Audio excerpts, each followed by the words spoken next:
नमस्कार साथियों, आज हम सिंगल नोडल अकाउंट यानी एसएनए से बिजली और टेलीफोन के बिलों का भुगतान कैसे करें उसके बारे में जानेंगे। तो सबसे पहले हमें इलेक्ट्रिसिटी बोर्ड जाके जो नजदीकी एईएन ऑफिस है वहां जाके 4 तरह की सूचनाएं आपको लानी है इलेक्ट्रिसिटी बिल को भरने के लिए।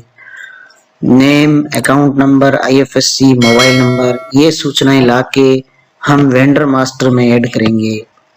तो चूंकि बिल में किसी भी तरह का कोई खाता नंबर अंकित नहीं होता है, बिजली का बिल हम देखते हैं तो उसमें बैंक अकाउंट नंबर नहीं होता है और हमें यहाँ एसएनए पर के नंबर से लिंकेज का कोई ऑप्शन नहीं होने की वजह से हमें वहां से खाता नंबर प्राप्त करके और यहाँ पे ऐड करने होंगे।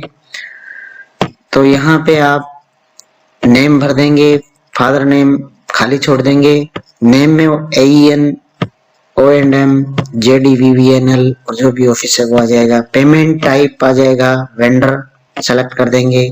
ग्रुप नेम सीएसजी से भुगतान कर रहे हैं, सीएसजी कर देंगे। आईएफएससी कोड भर देंगे और इस तरह से bank account number, IFSC, mobile, ये सारी सूचनाएं भर के और वेंडर टाइप आपको भरना है। वेंडर टाइप कमर्शियल भर के और आप ये सूचनाएं सबमिट कर दें।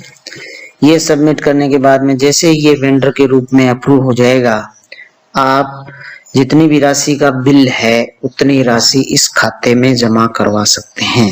ध्यान रखें, ये राशि खाते में जमा हो रही है और खाते का यहाँ पे एसएनए पे के नंबर से कोई लिंकेज नहीं है, इसलिए हमें एक अतिरिक्त प्रक्रिया करनी पड़ेगी। वो है हमें प्रत्येक भुगतान करने के बाद जो विद्युत विभाग के कैशियर है जो राशि जमा लेते हैं उनको ये सूचना देनी होगी कि हमने अकाउंट में इतने रुपए जमा करवाए हैं और ये हमारे के नंबर है और इस राशि को आप एडजस्ट करवाना। नहीं, ऐसा नहीं करने पर क्या होगा, ऐसा नहीं करने पर ये जो बिल है आगामी माह में भी बकाया बोलेगा, क्योंकि के नंबर से लिंक नहीं है, सीधा हम खाते में भुगतान कर रहे हैं। तो कई बार क्या होता है कि कैशियर है वो अमाउंट को देख के वैसे एडजस्ट भी कर देते हैं कि भाई ये ऑनलाइन भुगतान करते हैं, ये अमाउंट मैच हो रही है, लेकिन अपने आप इसका एडजस्टमेंट नहीं होता।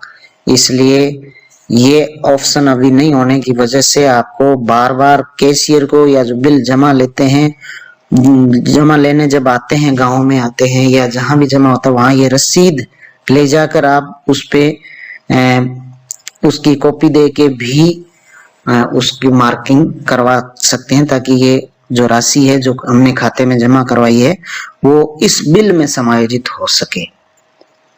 तो ये हर बार की एक एक्स्ट्रा प्रक्रिया बढ़ जाती है ऐसा करने से, और यही प्रक्रिया टेलीफोन का बिल भरने में। लेकिन दूसरा तरीका भी है इसका।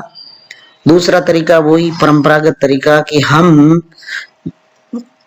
ऑनलाइन माध्यम से बिल को जमा करवा दें किसी भी कार्मिक के द्वारा और उस कार्मिक को एज ए बेनिफिशियरी जोड़ के paid by me, received by me करवा के उस कार्मिक को भुगतान कर सकते हैं और उससे वो राशि है वो तुरंत उसी खाते में जमा हो जाएगी जैसा पहले से होता आया है।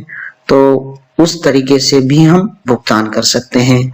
तो अभी एसएनए से डायरेक्ट ऐसा के नंबर से लिंकेज या टेलीफोन बिल जमा करवा रहे तो टेलीफोन बिल से लिंकेज का कोई ऑप्शन नहीं होने के कारण हमें ये अतिरिक्त प्रक्रिया करनी पड़ रही है। तो दूसरा जो तरीका है वो परंपरागत वाला पहले से है ही, उसको आप भी कर सकते हैं।